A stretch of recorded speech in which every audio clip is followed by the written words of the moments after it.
আজ আপনাদের শোনাবো কেন ইরানকে আক্রমণ করে ইরানের রেজিম চেঞ্জ করা, ইরানের সরকার ফেলা কিংবা তাকে পরাস্ত করা যুদ্ধ করে অসম্ভব।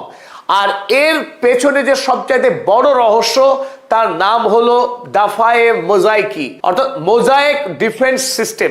এর আগে বাংলায় কোনো ইউটিউবার এখনো পর্যন্ত ইরানের যে মোজাইক ডিফেন্স সিস্টেম তার উপরে কোনো ভিডিও হয়নি। ইরানের এই শক্তির রহস্যর বিষয়ে গবেষণামূলক তথ্যভিত্তিক উপস্থাপন করতে যাচ্ছে। চলুন শুরু করা যাক। ডোনাল্ড ট্রাম্প তিনি দাবি করেছিলেন ইরান আক্রমণ করে আয়াতুল্লাহ খামেনির মৃত্যুর মধ্য দিয়েই তারা ইরানকে ডিক্যাপিটেট করবে, অর্থাৎ মুন্ডুচ্ছেদ করবে। ইরানের যে শাসন প্রণালী তার প্রধান সর্বোচ্চ ধর্মীয় নেতা আয়াতুল্লাহ খামেনির মৃত্যুর মধ্য দিয়েই তারা ভেবেছিল ইরান হুড়মুড় করে ভেঙে পড়বে তাসের ঘরের মতো, বালির বাঁধের মতো।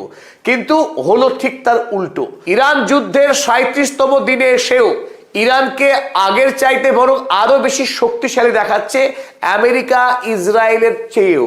রহস্য একটাই, দেশ এক, কিন্তু সেই দেশের মধ্যে 31টি স্বতন্ত্র স্বাধীন সেনাবাহিনী মজুত আছে। আমেরিকা বা ইসরায়েল তারা যখন ইরানকে দেখেছিল একটি দেশের ম্যাপ হিসেবে, কিন্তু সেই দেশের অভ্যন্তরেই 31টি স্বতন্ত্র দেশ লুকিয়ে আছে। আর এই 31টি দেশের নিজস্ব সৈন্যবাহিনী, তার কমান্ড সিস্টেম রয়েছে। ফলে একটি প্রভিন্সের যদিও পতন হয়, ধরে নিলাম কথা তেহরান সিটি, তেহরান প্রভিন্সের পতন হয়ে গেল, সেখানকার সামরিক ব্যবস্থা সম্পূর্ণ অবলিটারেট করে দিল ডোনাল্ড ট্রাম্প। তারপরেও 30টি প্রভিন্স সম্পূর্ণভাবে সুরক্ষিত থাকবে। আর সেই 30টি প্রদেশ যখন এককভাবে যুদ্ধ শুরু করবে, তখন আমেরিকা যুক্তরাষ্ট্রের পক্ষে ইরানকে পরাস্ত করা, তার শাসন প্রণালীকে ভেঙে দেওয়া, ইসলামিক রিপাবলিকে ধ্বংস করা পৃথিবীর কোনো দেশের পক্ষে সম্ভব নয়।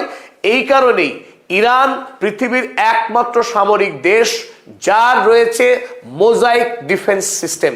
পৃথিবীতে অন্যান্য দেশের ক্ষেত্রে সেখানে চিফ অফ স্টাফ বা জয়েন্ট চিফ অফ স্টাফ, প্রধানমন্ত্রী কিংবা রাষ্ট্রপতির তত্ত্বাবধানে একজন সামরিক প্রধান থাকেন, যে সামরিক প্রধান নিয়ন্ত্রণ করেন স্থলসেনা, জলসেনা এবং বায়ুসেনা। আর যখনই এই জয়েন্ট চিফ অফ স্টাফ খুন হয়ে যান, অপসারিত হন, পুরো সামরিক ব্যবস্থা নেতৃত্ব শূন্য হয়ে পড়ে।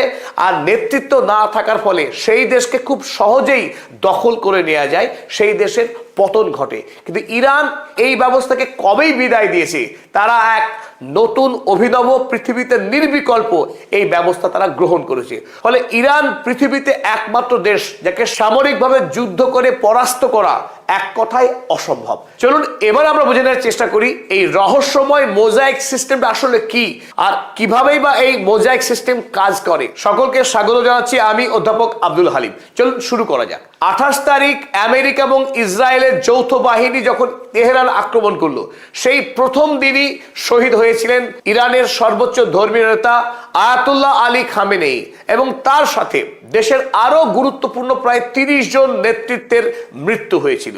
আর সেদিনই সারা পৃথিবী ধরে নিয়েছিল ইরানের সম্পূর্ণ পরাজয় হলো, ইরান ধ্বংস হয়ে গেল আমেরিকার একদিনের আক্রমণেই, জায়নবাদী ইসরায়েলের একদিনের চক্রান্তেই সব শেষ হয়ে গেল ইরানের। তেমনটাই দাবি করেছিলেন ডোনাল্ড ট্রাম্প 1 মার্চ তার ট্রুথ সোশ্যাল মিডিয়াতে। তিনি দাবি করলেন Khamenei one of the most evil people in history.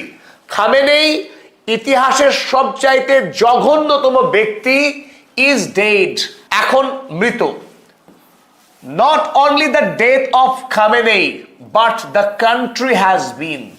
তিনি বললেন খামেনেইর শুধু মৃত্যু হয়েছে তাই নয়, ইরান রাষ্ট্রের মৃত্যু হয়েছে। তিনি একরকম দ্বিতীয় দিন আমেরিকা ইসরায়েলের বিজয় এবং ইরানের পরাজয় ঘোষণা করে দিলেন যে ইরান রাষ্ট্র সম্পূর্ণরূপে ভস্মীভূত হয়ে গেছে, ধ্বংস হয়ে গেছে। এবার শুরু হবে আমেরিকার বিজয় পর্ব।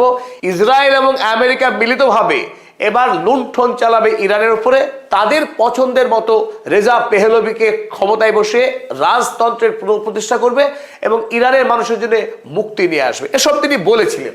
আর এর উত্তরে আব্বাস আরাগচি দৃঢ় প্রত্যয়ের সঙ্গে জানিয়েছিল ইরানের না পতন হয়েছে না পতন হবে। কারণ ইরান সেই রাষ্ট্র যে রাষ্ট্রের পূর্বে আফগানিস্তান এবং পশ্চিমে ইরাক, এই দুই দেশেই মার্কিন যুক্তরাষ্ট্র সাম্রাজ্যবাদী আগ্রাসন করে দুই দেশের সরকার ফেলেছে।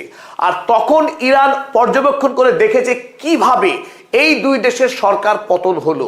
আগামীতে ইরান যে মার্কিনদের হাতে আক্রান্ত হবে এ বিষয়ে ইরানিদের কোনো সন্দেহই ছিল না।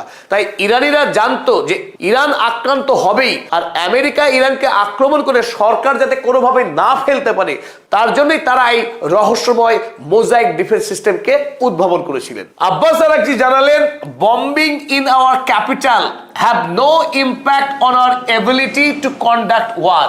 তেহরানে বম্বিং করে ইরানের যুদ্ধ করার শক্তিকে পুরোপুরি ধ্বংস করা যাবে না। কেন যাবে না তিনি আরো জানালেন, decentralised mosaic defence system enables us to decide when and how war will end. তাদের দেশের বিকেন্দ্রিক মোজাইক প্রতিরক্ষা ব্যবস্থাই ঠিক করবে কিভাবে যুদ্ধ চলবে, কতদিন যুদ্ধ চলবে। তাই তেহরানে বোমাবাজি করে ইরানের সরকার ফেলা সম্ভব না। এমনকি আয়াতুল্লাহ আলী খামেনি, যিনি সর্বোচ্চ নেতা, এমনকি প্রেসিডেন্ট, রাষ্ট্রপতি, তারও যদি মৃত্যু হয় তাতেও ইরানের শাসন ব্যবস্থা কিংবা ইরানের মিলিটারি ইসলামিক রিপাবলিককে ধ্বংস করা পৃথিবীর কোনো দেশের পক্ষে সম্ভব নয়। স্বাধীন দেশকে আক্রমণ করে সরকার পরিবর্তন করা এবং সেই দেশের প্রাকৃতিক সম্পদ লুণ্ঠন করা আমেরিকার সামরিক ইতিহাসের একটা নিত্য নৈমিত্তিক প্রথা। যখন মার্কিন হামলা হয়ে গেল 2003 সালে, ইরাকের সেই সময় অত্যন্ত শক্তিশালী সুসজ্জিত একটা সৈন্যবাহিনী ছিল, কিন্তু সেই সৈন্যবাহিনীর যে আর্মি, পদাতিক সেনা, তাদের head Saddam Hussein, Iraqi air force, বায়ুসেনা, তারও মাথা Saddam Hussein, air defence system, আকাশ প্রতিরক্ষা, সেই ব্যবস্থা তারও হেড সাদ্দাম হোসাইন, অনুরূপভাবে ইরাকি নেভি, তারও মাথা সেই সাদ্দাম হোসাইন। অর্থাৎ সাদ্দাম হোসাইন তিনি গোটা দেশের যে সামরিক শক্তি তার নিজের হাতে তিনি রেখেছিলেন, সেই শক্তিকে বন্টন করেননি বা আলাদা করে যে নেতৃত্ব স্থানীয় যে হেড, সেই হেড তিনি নির্বাচন করেননি। অর্থাৎ যিনি আর্মির হেড তিনি যতক্ষণ না পর্যন্ত সাদ্দাম হোসেনের কাছ থেকে ক্লিয়ার সিগন্যাল পাচ্ছেন, অর্ডার পাচ্ছেন, ততক্ষণ তিনি কোনো মুভ নিতে পারবেন না। অনুরূপভাবে প্রত্যেকটি বাহিনী তাদের কোনো অ্যাকশনের আগে তাদের নির্ভর করতে হতো সাদ্দাম হোসেনের কাছ থেকে আসা সংকেত। তাই যখন সাদ্দাম হোসেন তিনি নিজে আক্রান্ত হয়ে গেলেন